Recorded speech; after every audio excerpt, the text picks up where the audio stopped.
Boa noite a todos. Uma grande satisfação tê-los aqui conosco hoje no Circuito Digital Irrara para a gente falar sobre inovação no manejo de plantas daninhas. O meu nome é Sassano, eu sou responsável pela área de marketing regional na Irrara. É uma satisfação muito grande ver vários colegas aqui dando boa noite para nós, desde lá de Bacabal, no Maranhão, o Zé Ramalho, o pessoal de Londrina, o pessoal de Cascavel, vários colegas aqui do Brasil inteiro dando as satisfações conosco, até colegas do México. Saludes! Para estar conosco aqui no dia de hoje, para estar conversando conosco, eu gostaria de chamar Luiz Henrique Penkoski, ele que é mestre em manejo de grandes culturas pela Universidade de Ponta Grossa e pesquisador há mais de 20 anos na ciência de plantas daninhas. Uma boa noite, Luiz Henrique. Boa noite, Sassano. Para nós é uma satisfação muito grande a gente poder estar participando hoje desse bate-papo de um tema tão corriqueiro, infelizmente, hoje no Brasil, que é a resistência, né, o manejo de plantas daninhas resistentes. Então, saúdo a todos e que tenhamos um bom evento aí. Muito bem colocado. Acho que muita gente aqui conectada esperando aí o que o senhor tem a dizer para a gente. Também, para compor essa mesa, eu gostaria de chamar o nosso colega Bruno Lucas. Bruno Lucas, ele é meu colega de empresa, ele está sediado em Londrina e dá as boas-vindas aqui para todos os presentes. Bruno, por favor. Boa noite, Sassano, boa noite, Penkoski, boa noite a todos que estão participando, obrigado por participarem junto conosco aqui. Como o Penkoski já mencionou, é um tema importante para a gente, que apesar de estar no nosso dia a dia, ele vem nos trazendo desafios também a cada dia que se passa. Então, acho que é importante a gente estar todo mundo aprendendo cada dia mais com pessoas como o Penkoski, que tem muita coisa para nos dizer. Isso. Obrigado, Bruno. Logo nós voltamos a falar. Pessoal, eu queria convidar vocês também, né, a deixar aqui onde nós estamos dando boa noite e se confraternizando, pode deixar a sua pergunta, o seu questionamento, né, que ao decorrer da nossa interação, né, do nosso bate-papo, perguntas serão atendidas aí na medida do possível. Então, por favor, fiquem à vontade. Para dar início à nossa discussão, eu queria, para você, Penkoski, fazer uma pergunta, né? Você falou de tema corriqueiro, né, mas que a gente precisa realmente estar estressando e estar discutindo. Então, assim, há cerca, né, de 20 anos atrás, com o advento da tecnologia RR, acreditou-se por um momento, né, que o manejo de plantas daninhas iria ser simplificado, né, e passado agora 2 décadas, né, pouco mais de 2 décadas, qual que é a sua visão sobre esse assunto? Bom, Sassano, acho que esse é um ponto bastante importante da gente poder contextualizar, né? Então, obviamente que quando a tecnologia RR chegou no Brasil, nós vivíamos um cenário tão preocupante quanto nós estamos vivendo hoje. Nós já estávamos convivendo também com a resistência de algumas plantas daninhas a um grupo importante de herbicidas que a gente utilizava na época e ainda utiliza, que são os inibidores LS, né? Eu vou citar aqui 2 plantas daninhas que causaram muito problema no começo aí no fim da década de 90 e começo dos anos 2000, que é o leiteiro e o picão-preto. E também estávamos convivendo em algumas regiões do país também com resistência a inibidores da CCase. Então, naquele momento, nós não tínhamos muitas ferramentas para manejar, e aí surgiu a possibilidade da gente poder utilizar, fazer o manejo desse problema que nós tínhamos com a soja RR.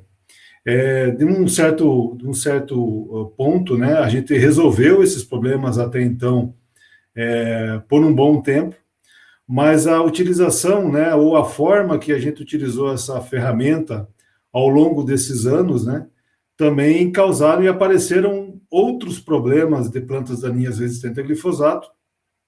Lembrar, né, a vocês que a primeira planta daninha resistente a glifosato no Brasil surgiu em 2003, né, foi o Azevém, e se nós traçarmos o panorama de 2003 para cá, o cenário de resistência a plantas daninhas a glifosato também aumentou. Então, isso é muito fruto, digamos assim, do manejo que a gente está fazendo, uma tecnologia que, sem dúvida nenhuma, revolucionou o manejo de plantas daninhas, mas com o passar do tempo, né, a gente não adotando medidas que pudessem atrasar o aparecimento dessa resistência, a gente hoje convive com um cenário bastante preocupante hoje de resistência, não só a glifosato, mas resistência múltipla, que está em alguns sistemas de produção onerando o custo do produtor e fazendo com que a gente não tenha opção para manejar.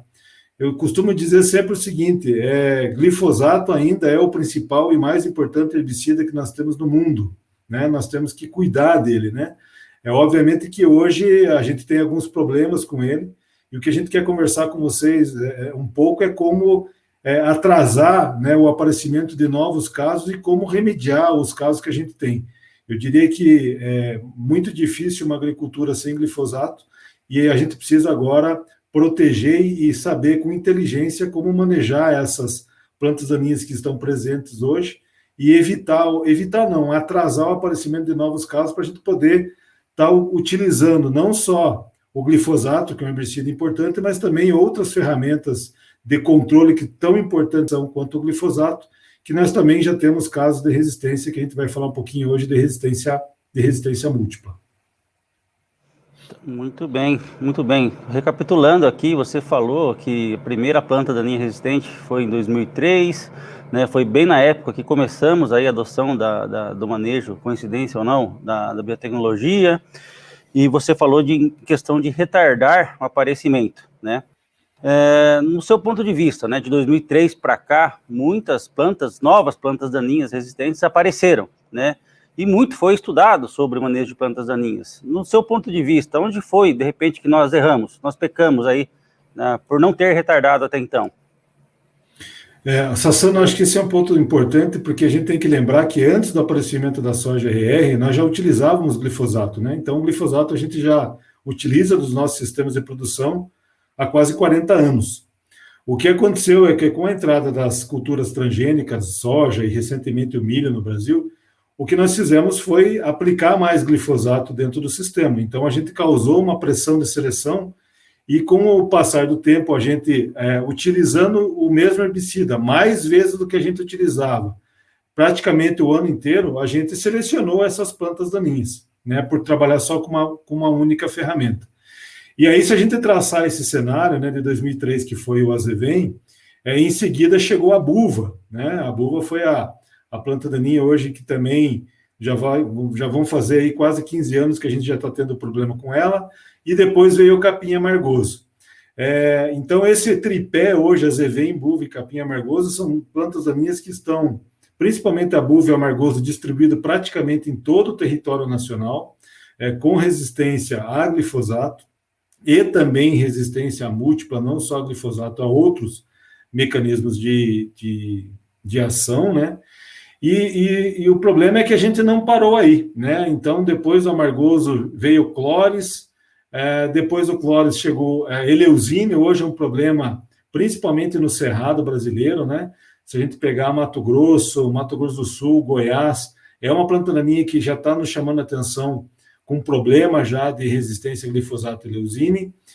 O leiteiro, né, que foi tão problema lá no final da década de 90, começo do ano 2000, que a gente resolveu com glifosato, no último ano aqui, 2019 para 2020, já foi confirmada no Brasil resistência também a glifosato. E recentemente, num trabalho que a gente fez aqui no Paraná, em conjunto também com pesquisadores aí do Rio Grande do Sul, nós identificamos já, de certa forma, bem distribuído no sul do país e subindo já para o norte do país, o amaranthus híbridos, né? O caruru resistente não só a glifosato, mas inibidor de LS, que sem dúvida nenhuma vai ser um divisor de águas na questão do manejo de plantas daninhas com resistência a glifosato. Então, o que eu quero hoje, como mensagem, hoje nesse bate-papo que eu quero ter com vocês, é que dificilmente nós vamos evitar a resistência, mas nós podemos atrasar o aparecimento de novos casos, e isso, consequentemente, quem vai ganhar é o produtor, né, que, consequentemente, vai gastar menos, e a gente vai poder também fazer uma agricultura, de certa forma, mais sustentável.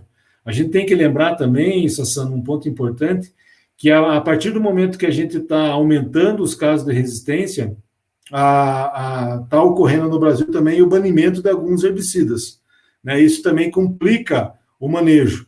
O interessante hoje é que a Errara está trazendo um herbicida diferente, que vem somar dentro desse contexto do manejo de plantas daninhas resistentes, mas o que sempre quero dizer é o seguinte, a gente precisa ser um pouco mais proativo, não só reagir aos problemas que nós temos, mas como fazer uma agricultura, um manejo de plantas daninhas com que a gente atrase o aparecimento de novos casos e a gente não perca tantos herbicidas que são importantes para a gente manejar essa resistência. Eu costumo dizer o seguinte, nós não estamos mais tratando só de resistência a glifosato, né? A gente já está perdendo ferramentas, né, que a gente está utilizando para manejar essas plantas daninhas resistentes a glifosato, e a gente já está trabalhando com resistência múltipla. Então, aquela planta daninha que era resistente a glifosato também agora é resistente ao inibidor da CCase, ao inibidor do LS. E aí as ferramentas vão ficando mais complicadas e chegam em algumas situações que nós não temos mais ferramentas disponíveis hoje para manejar, porque estamos tratando já de resistência múltipla. Tá certo. Bom, Penkoski, você falou para nós aqui de vários casos de resistências, várias plantas daninhas, resistência múltipla. Você falou também aqui de aprender com a dor, né? Que acho que nós estamos correndo atrás, de repente, aí, de alguma coisa que a gente errou no passado, né? Mas nesse cenário, para a gente fechar o primeiro bloco sobre o cenário e problemática, existe, de repente, algum país produtor que, de repente, já a gente poderia olhar no espelho deles, né, para, de repente, ter um atalho aí do que eles, de repente, já passaram para a gente encurtar o nosso aprendizado aqui? O que você tem a dizer sobre isso? Você tocou num ponto muito importante que o ser humano, infelizmente, não aprende no amor, aprende na dor. O problema de resistência de plantas daninhas é um problema global, um problema mundial. Se a gente hoje comparar o país que mais tem problema de plantas daninhas resistentes são os Estados Unidos. A Argentina, nossa vizinha aqui, tem problema já há muito tempo com resistência de plantas daninhas também, muito mais sérios, né, do que nós já temos. Então, o que a gente está vendo, infelizmente, é que o Brasil hoje é um dos atores, digamos assim, com maior problema também de resistência quando a gente compara com a Argentina e Estados Unidos, que são dois grandes produtores de soja. Então, infelizmente, a gente não tem muito o que aprender, né, com relação ao que já aconteceu. Por quê? Porque o filme da resistência já passou nos outros países, a gente já sabe qual é o final do filme, e, infelizmente, a gente não fez nada para tentar mudar essa história. Então, o que eu quero hoje conversar um pouquinho com vocês, passando com os que também estão nos assistindo, é exatamente isso, como é que nós podemos atrasar a resistência e fazer com que os herbicidas ainda possam entregar um controle satisfatório, né, e que entregue tetos de produtividade satisfatórios também para os nossos produtores. Então, eu queria dizer que existem bons exemplos fora, a utilização de herbicidas pré-emergentes ou residuais ganhou força nesses países, né, porque eles tiveram que aprender com a dor, né? O Brasil ainda, se comparado a esses países, usa pouco herbicidas residuais, e nós estamos começando a aumentar a utilização de herbicidas residuais pela questão da dor, né? Pela questão de resolver um problema. E o que eu quero hoje falar com vocês para frente é como utilizar herbicidas residuais, principalmente onde ainda eu não tenho problema, né? Não só utilizar ela como uma ferramenta reativa do ponto de vista de manejo de resistência, mas como é que eu posso utilizar herbicidas pré-emergentes para eu ser proativo. Então, esse é um pouco do que eu quero conversar com vocês, mas de forma resumida, Sassano, o que a gente talvez tenha que se espelhar é como introduzir e utilizar os herbicidas pré-emergentes para a gente tentar vencer essa luta contra a resistência e, principalmente, evitar próximas espécies aí de plantas daninhas com resistência a herbicidas. Muito obrigado, Penkoski, pela sua clara mensagem aqui que passou para nós, né, aprender com a dor, mas é muito importante também salientar que nós estamos aqui com uma audiência bastante grande, e o primeiro ponto, né, para a gente poder vencer essa batalha é aprender, né, dividir conhecimento e compartilhar conhecimento. Então, a plateia está interagindo aqui, eu queria dar um alô especial aqui aos colegas consultores, que eu consegui visualizar rapidamente aqui, se eu não vi alguém, me perdoe, mas eu consegui ver aqui o Leandro, o Bren, o Guido, e outros colegas aqui que estão fazendo parte de um grupo que nós temos chamado Sensei Clube, que grande parte do nosso intuito é esse, né? É compartilhar conhecimento, o que nós estamos fazendo aqui, para a gente poder retardar problemas e vencer desafios. E você citou, Penkoski, né, em termos de usar as ferramentas, né, e citando já os pré-emergentes, nós temos um dado aqui que realmente a adoção de pré-emergente de maneira geral, tanto em soja quanto em milho, e algumas culturas estão um pouco mais, mas soja e milho, que é a grande pauta aqui hoje, é baixo, né? Várias empresas, a Yara já fez um movimento muito forte há algum tempo atrás para a gente aumentar essa adoção, já pensando, né, nesse retardo, mas na sua visão, né, pensando em resistência, em um controle mais efetivo, para a gente vencer esse desafio, né, quais características, né, que um produto dessa natureza, desse segmento de pré-emergência precisa ter para oferecer para ser uma boa ferramenta para o consultor, o técnico e o produtor? Sassano, esse é um ponto extremamente relevante e eu vou tentar dividir o meu raciocínio aqui em 2 momentos. Hoje, de tudo aquilo que a gente vem estudando ao longo dessas 2 décadas com relação a herbicida e com relação ao manejo da resistência, eu não vejo outra possibilidade de a gente manejar a resistência de planta daninha sem a adição de herbicidas pré-emergentes. E aqui eu vou fazer uma observação bastante importante e que uma reflexão que nós temos que ter é que só faz sentido também, do ponto de vista da gente utilizar herbicidas pré-emergentes, enquanto os herbicidas pós-emergentes ainda estão funcionando. E aí, quando eu falo herbicidas pós-emergentes, não é só o glifosato, é o cletodin, ou é o inibidor de LS, ou é um inibidor de protox. O que eu quero dizer é o seguinte: quanto mais cedo nós colocarmos herbicidas pré-emergentes no sistema, maior sobrevida nós vamos dar aos pós-emergentes. O que eu quero também reforçar, que é extremamente importante para não frustrar a expectativa de muitos: o herbicida pré-emergente sozinho não vai resolver o problema da resistência. O herbicida pré-emergente vai ser uma estratégia extremamente importante, né, que vai fazer boa parte do controle, mas ele vai precisar ser complementado com alguma coisa na pós-emergência. Então, não vai ser simplesmente porque perdemos os herbicidas na pós-emergência, agora vamos usar pré-emergentes e o meu problema está resolvido.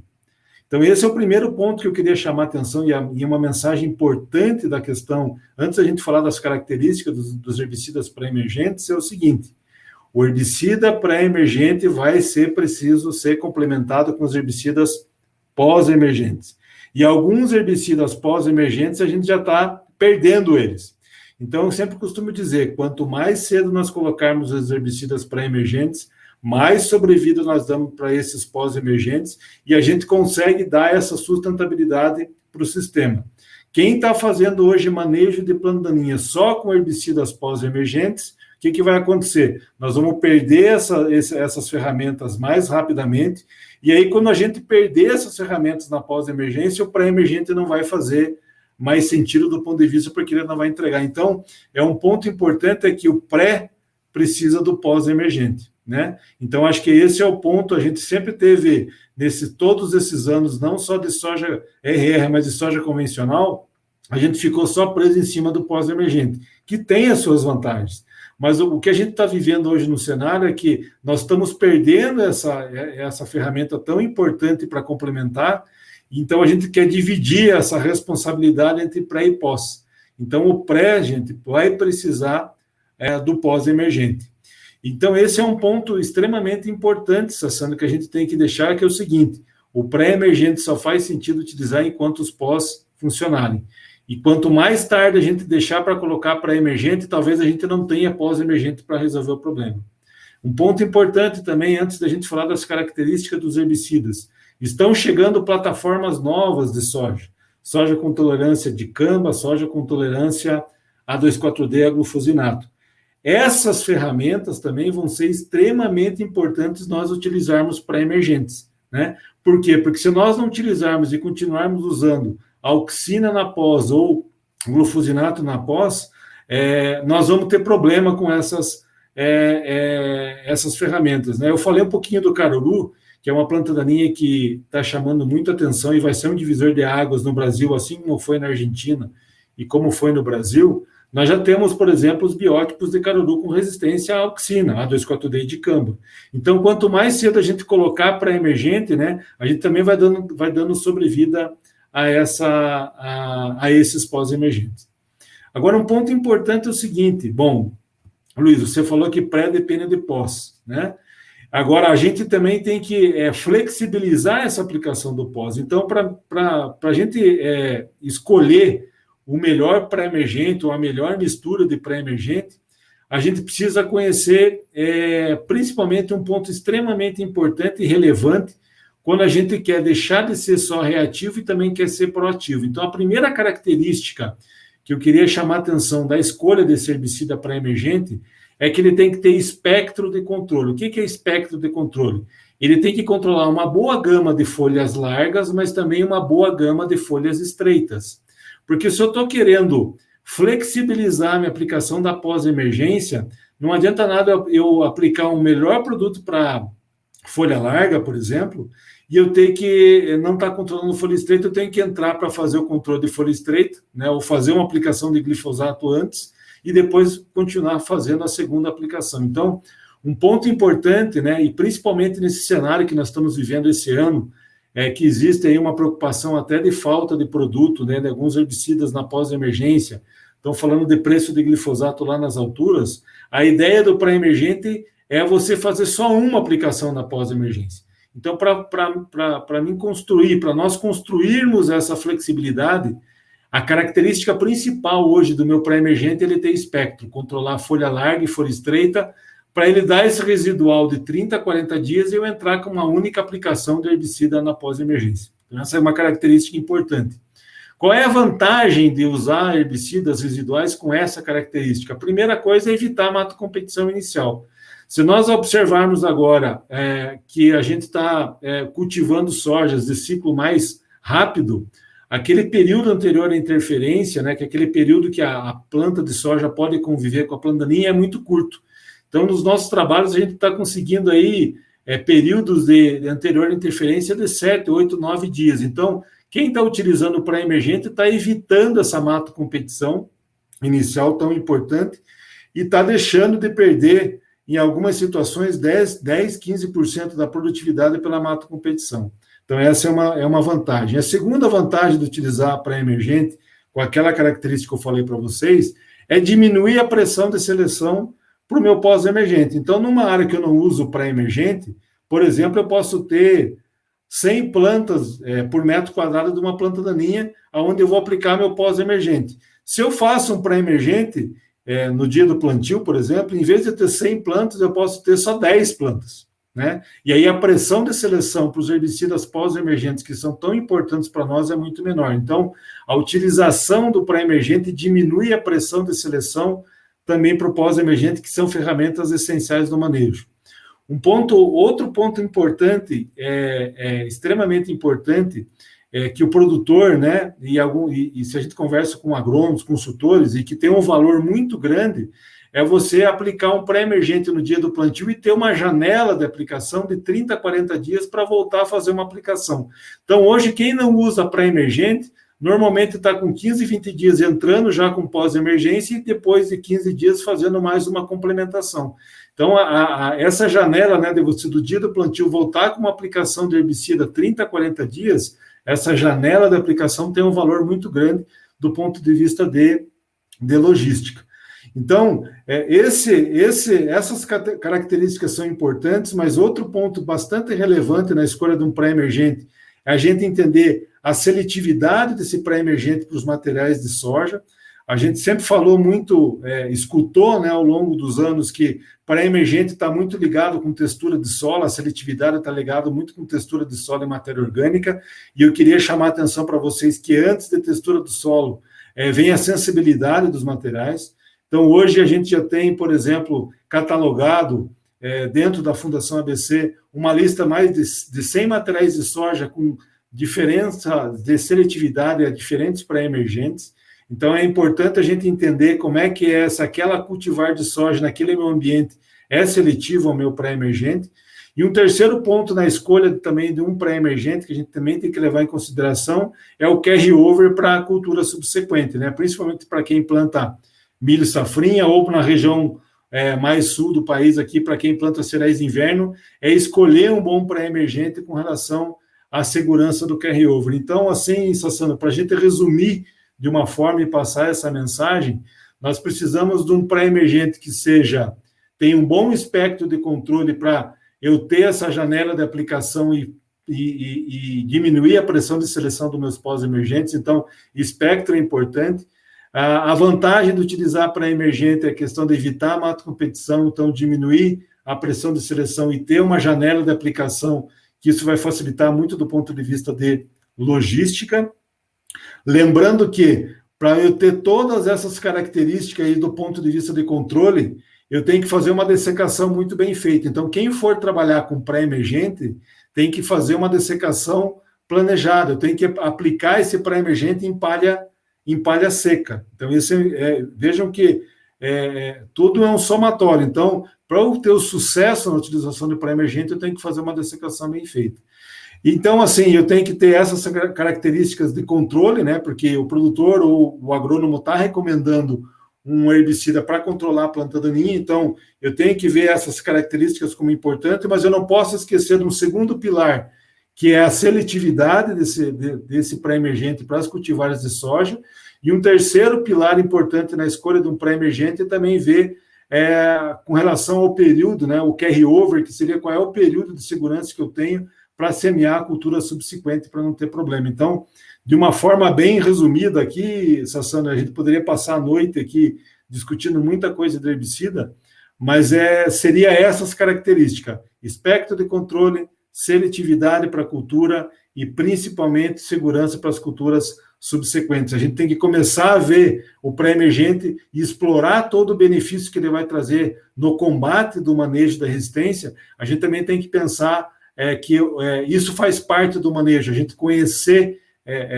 herbicida pré-emergente, né? Conhecer isso. Obviamente que a gente precisa conhecer como é que é o efeito de palha, como é que é o efeito de umidade no solo, tecnologia de aplicação, são outros pontos importantes para obter sucesso. Mas de uma forma bem resumida, esses são pontos extremamente importantes que devem ser levados em consideração para nós utilizarmos e termos sucesso no controle, no manejo dessas plantas daninhas resistentes, né? Lembrando que não esperem só eu usar para emergente quando tiver resistência. Quem ainda não tem problema da resistência tem uma boa oportunidade de já colocar para emergente no sistema para exatamente atrasar ainda mais o aparecimento de plantas daninhas resistentes na sua área. Tá bom? Muito obrigado. Eu estava aqui, enquanto você falava, Pencoski, eu estava lembrando da primeira pergunta que eu te fiz, né, e remetendo à minha vida profissional. Eu me formei tem 19 anos, e logo que eu me formei, eu fui pela Errara lá para o Mato Grosso. Foi logo que começou, né, a intensificação de tecnologias aí, RR e tudo mais, e o pessoal lá brincava, né, agora vai voltar agrônomo de ônibus, porque vai só usar glifosato, né, tinha essa brincadeira.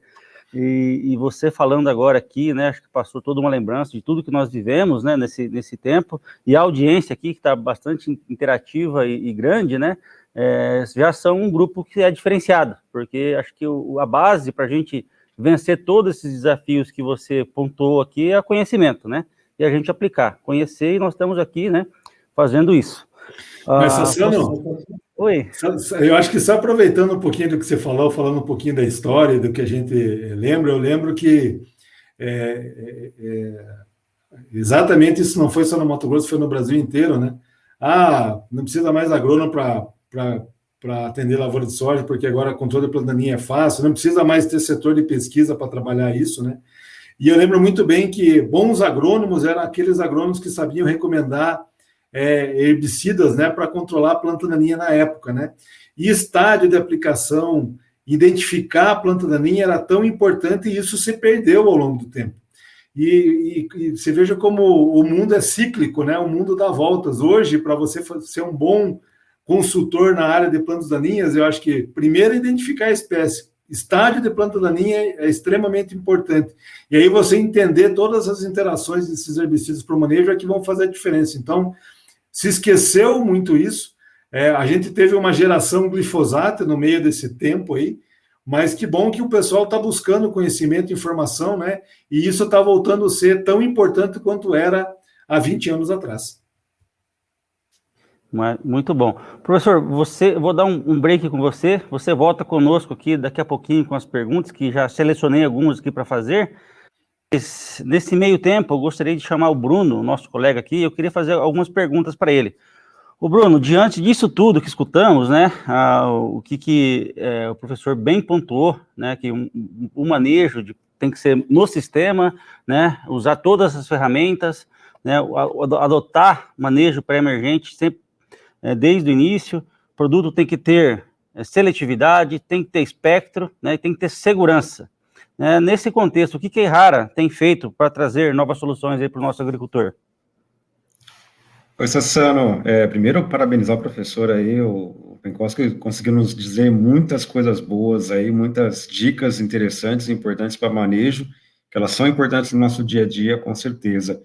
E do ponto de vista da Errara, a gente vem trabalhando faz muitos anos em relação a pré-emergentes, né? Então, o nosso recém-lançamento agora, o Kyodin, ele não é o primeiro, ele já vem de uma série de produtos que a gente já vem trabalhando nessa linha, justamente porque a gente entende, a gente enxerga, de fato, a importância que o manejo completo, né, com glifosato também no sistema, mas também outros produtos que venham a colaborar com esse manejo, ele é importante. Então, há muito tempo, há vários anos já, a Errara vem trabalhando o desenvolvimento específico desses produtos aí, e com o Kyodin não é diferente, né? Já tem muitos anos que a gente vem trabalhando várias características importantes dele para manejo de plantas daninhas. Nós podemos citar algumas aí, dentro desse leque que o Penkoski nos trouxe, que é justamente o espectro de controle. Né? O Kyodin vem aí com 2 moléculas complementares, justamente para complementar o espectro de controle, a gente conseguir ter um bom manejo de plantas de folha larga e de folha estreita na área com um produto só, em termos de pré-emergente, né? Também a parte do residual, que é extremamente importante para nós, então, o Kyodin, ele vem com um residual muito interessante. Então, segurança para a cultura, sem dúvida, não adianta a gente partir para um produto que eu tenho um risco muito alto de ter fitotoxicidade na cultura, que é importante para nós. Então, de fato, é um produto que vários anos vem se testado ele, e tem performado muito bem no manejo de plantas daninhas e também entregue segurança para a aplicação em termos justamente de não causar fito, de a gente ter uma segurança no momento de aplicar e de ver o resultado dele. E, claro, a gente sempre busca produtos que sejam versáteis e que sejam flexíveis para o agricultor, né? Afinal de contas, o agricultor que é o nosso foco de desenvolvimento de produto, a necessidade dele, o que ele está precisando, e a flexibilidade é também um ponto importante. Então, a gente trouxe o Kyodin também pensando nisso, e hoje é um produto que aí tem o seu registro para aplicação em pré-emergência de plantas daninhas, tanto na soja quanto no milho. Então, de fato, a gente vem trazendo um produto aí com uma complementaridade boa. Bom, maravilha, Bruno, obrigado aí pela sua exposição, né? Eu te perguntei quais seriam, né, aqui que nós trouxemos, e você não só nos trouxe aqui que o Kyodin, o lançamento da Errara, a inovação, né, no manejo de plantas daninhas, inclusive resistentes, né, usar nessa ferramenta, você arrematou que ele tem as 3 características que o Penkoski falou, e mais a flexibilidade, né? Então, acho que a gente é um produto que nós estudamos ele ao longo aí de mais de 10 anos, junto com os principais herbologistas do Brasil, né? Então, nós temos realmente a segurança que as características aí que são necessárias aí o nosso produto entrega. E até para a gente fazer uma visão um pouco maior, o que é a visão, né, do Kyodin para os principais herbologistas, eu vou chamar um pequeno vídeo de 2 minutos aqui para a gente poder ter uma visão maior do que é esse lançamento que a Errara está trazendo para o mercado essa safra.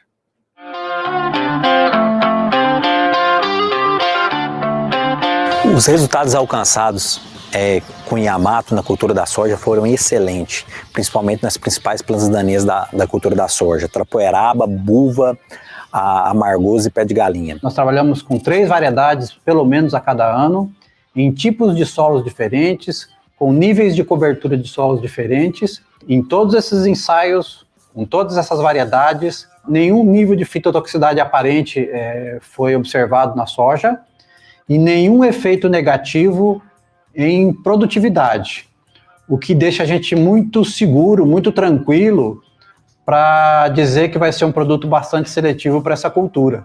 Ele é bem seletivo, você não vê redução de porte de cultura e diminuição de stand, garantindo que tua cultura vai, com certeza, obter um nível elevado de produtividade. Na cultura da soja, né, a gente observou controle satisfatório de capim-pé de galinha, que é uma planta que hoje cresce a população, então resultados de controle acima de 90% comparado com os tratamentos padrões, né, de controle pré-emergente. O Yamato também tem outra particularidade, que é ser um herbicida que vai ser usado em pré-emergência, ou seja, ele vai ser usado antes das plantas daninhas emergirem, com a finalidade de não deixar essas plantas daninhas emergirem.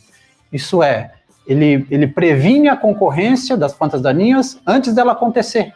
E o seu espectro de controle realmente é muito interessante, tanto para o manejo de plantas daninhas resistentes, como plantas daninhas tolerantes, e para a preservação da produtividade da cultura.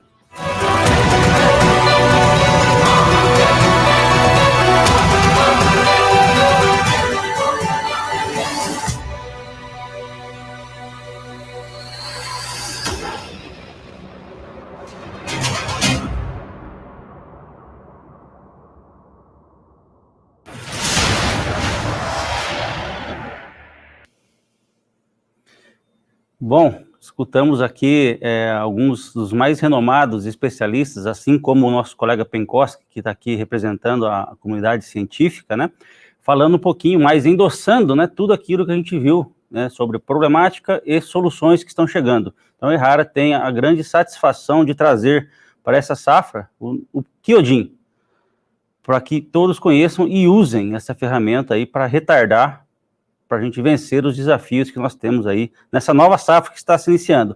Então, Bruno, eu queria que você agora viesse aqui conosco novamente e falasse qual que é o posicionamento do Yamato, do Kyojin, para a cultura da soja, mais especificamente.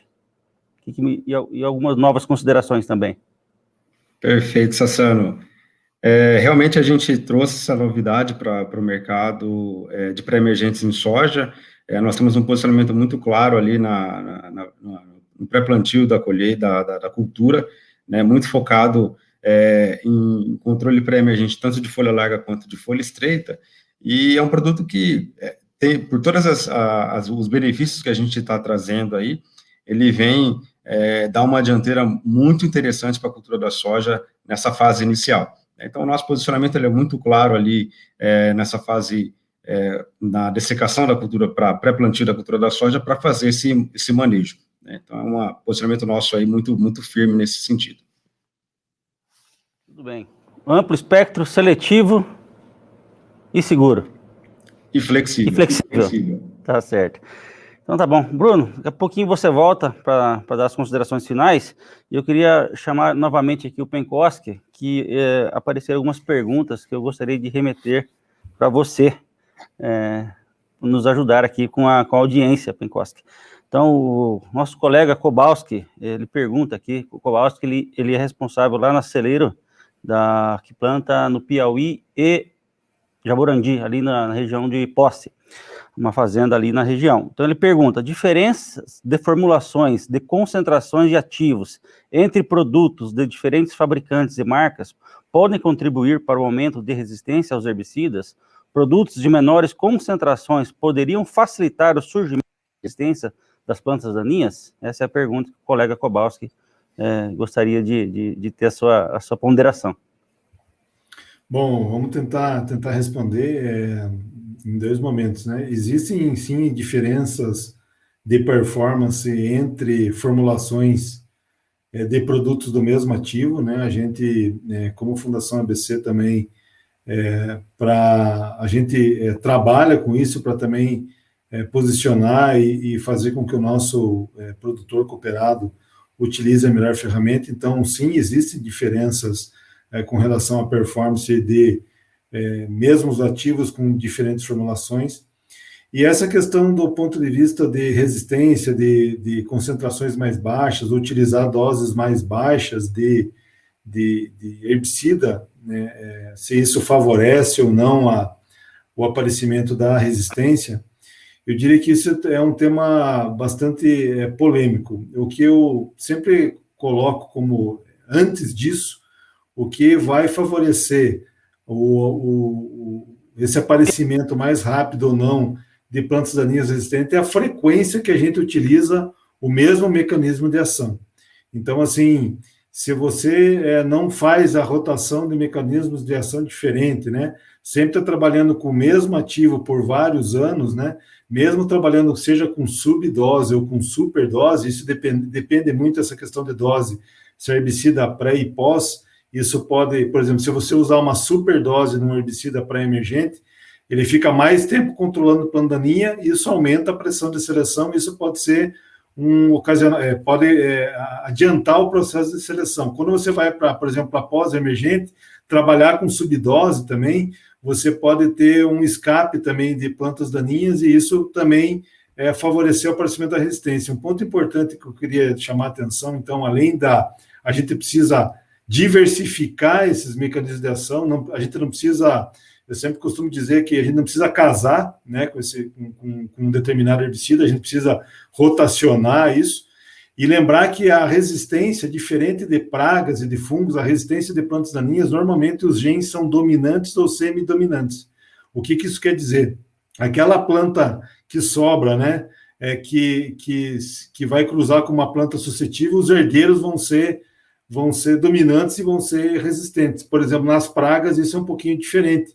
O gene é recessivo, por isso que a gente faz, por exemplo, refúgio, né? Você faz refúgio justamente para que as lagartas resistentes e suscetíveis cruzem e os filhos vão dar suscetíveis. Então, é um tema bastante importante, polêmico de certa forma, mas eu queria deixar bem claro que o que a gente tem que se preocupar antes de dose, de subdose, de formulação, que são pontos importantes, é a gente não utilizar o mesmo mecanismo de ação por muito tempo, né? E hoje, dependendo do mecanismo de ação, a gente está usando tanto na cultura principal como na cultura na safra, na safrinha, né? No milho segunda safra. Então, acho que a gente precisa escolher essas ferramentas, mas evitar que a gente utilize o mesmo mecanismo de ação, porque isso vai aumentar a pressão de seleção e, consequentemente, nós vamos selecionar planta daninha mais rápido e mais cedo. Muito bem explanado, e acredito que tenha atendido aí ao questionamento do colega Kowalski. Tem uma outra pergunta aqui, Penkoski, acho que nós já falamos, mas de repente sobre o contexto de tudo que foi falado aqui, talvez mereça algum reforço, né? Eu vou tentar contextualizar aqui a pergunta do colega Lucas Silva Rocha, não sei de qual região. Na opinião, né, dos senhores, o principal fator que contribuiu para o aparecimento de resistência foi a falta do conhecimento, né, que a gente talvez não tinha a visão, né, ou foi um manejo, de certa forma, desleixado? Não foi a falta de conhecimento, não foi, porque a gente já tinha experiências de plantas daninhas resistentes a outros herbicidas antes da soja RR.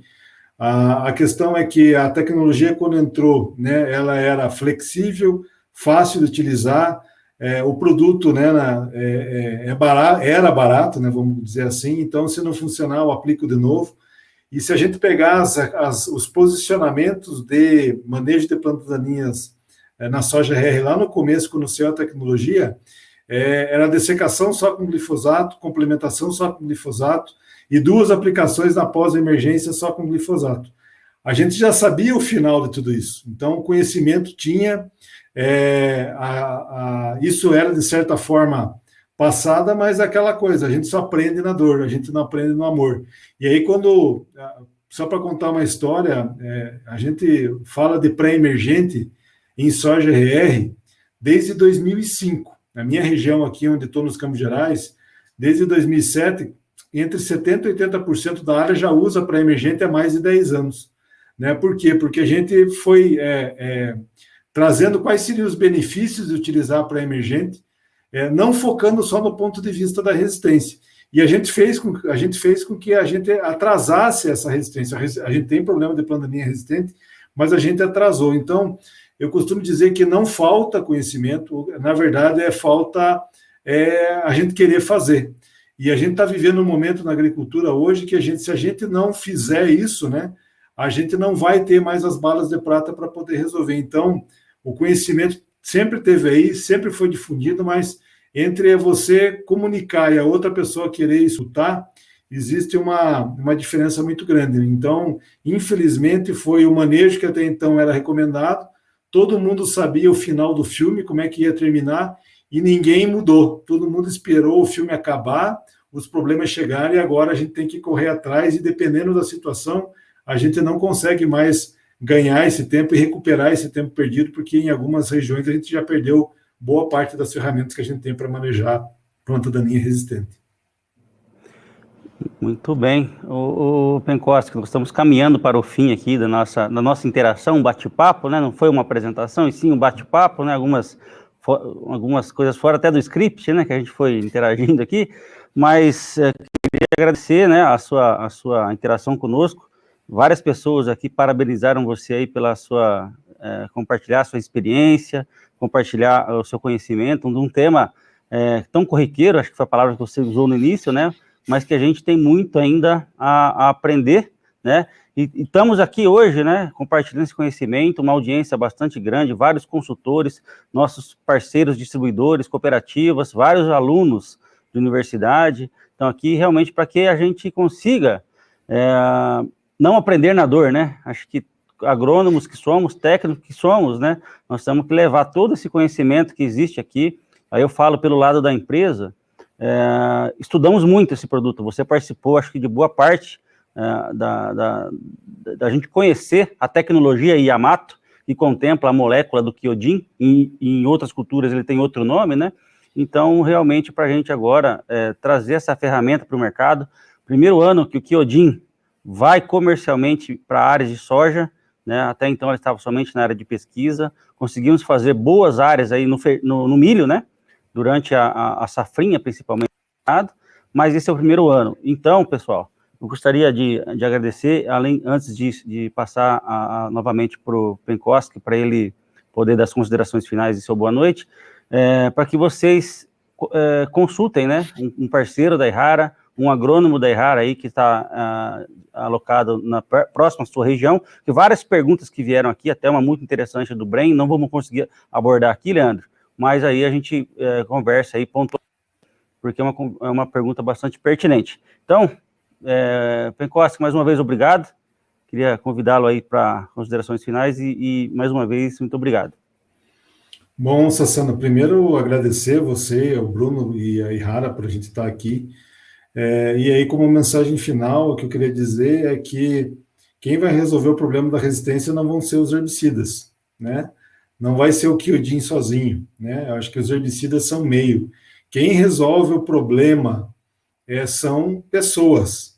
Então, da mesma forma que quem causou o problema de resistência não foi o glifosato, foram pessoas, né? E quem vai resolver o problema vão ser pessoas. Então, eu queria dizer que a gente precisa sempre estar investindo em formação, em transferência de conhecimento, que é isso que faz a diferença no campo. São agrônomos, consultores bem informados, com bastante conhecimento, que é isso que vai fazer com que a gente vença essa batalha. Então, eu costumo reforçar e ser bem incisivo nisso, é que quem resolve o problema são pessoas e não são herbicidas, tá? Então, a gente precisa cada vez mais investir em transferência de conhecimento, investir em pesquisa, poder discutir, né, com os consultores, com os produtores, para a gente buscar as melhores práticas para vencer essa batalha que não terminou aqui, que é uma guerra que não vai terminar, que infelizmente a agricultura tem esses desafios, né? Mas se a gente sempre tiver imbuído de buscar conhecimento e informação, isso é muito mais oportunidade do que ameaça, né? E a gente só tem que ter agora a inteligência de saber como colocar isso, em que momento colocar todo esse conhecimento aplicado hoje no campo, para a gente não aprender só na dor. Então, a mensagem também que eu quero dizer é que do mesmo modo que nós, pessoas, vamos resolver o problema, a gente precisa ser um pouco mais proativo e não reativo. E hoje nós estamos reagindo a vários problemas. E talvez o nosso desafio aqui para nós finalizarmos e darmos a boa noite nós precisamos agora, dentro desse cenário de reatividade, construir a proatividade. Então, nós precisamos ser proativos para evitar ou atrasar o aparecimento de outras plantas daninhas, ao mesmo tempo combatendo os problemas que nós temos. Então, não vamos só pensar em manejar buva e amargoso e vamos esquecer das demais. Só vamos agora manejar caruru e vamos esquecer das demais.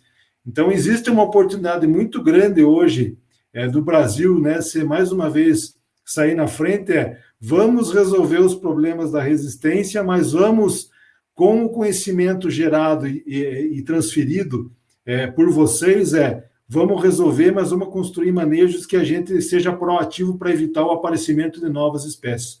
Então, com essa frase e que eu gostaria de terminar. São as pessoas que vão resolver o problema e não são herbicidas, e vamos construir a proatividade dentro de um cenário reativo. Ainda dá tempo da gente aprender no amor e não aprender só na dor. Obrigado, pessoal.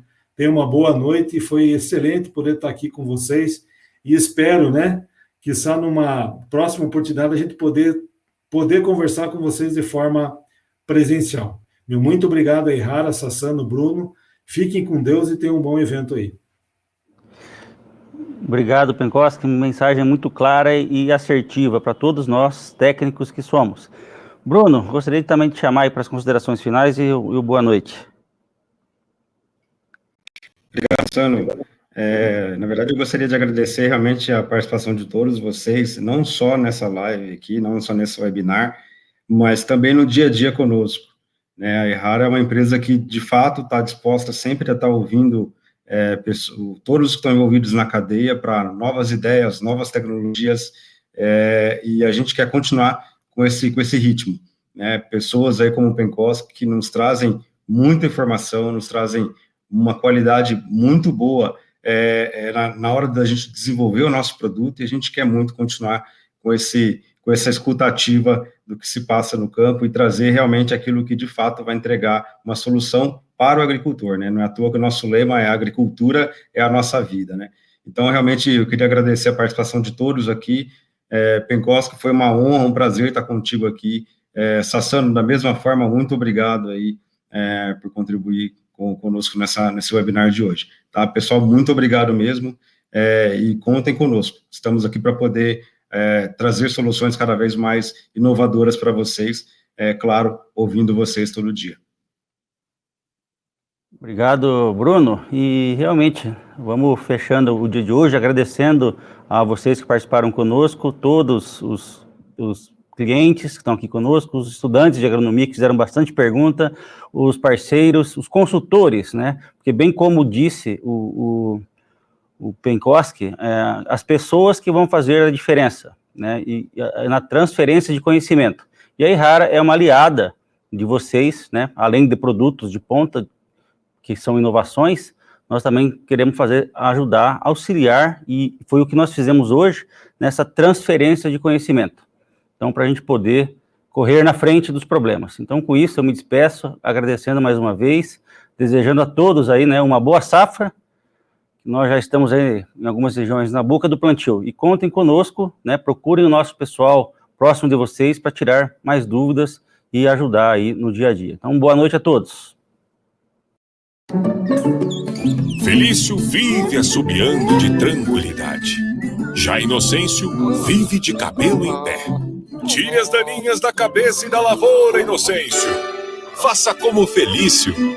Use Quiodin, o novo herbicida pré-emergente da Ihara, com longo residual e controle das principais plantas daninhas da sua lavoura. Produtor, tire você também as daninhas da cabeça com Quiodin.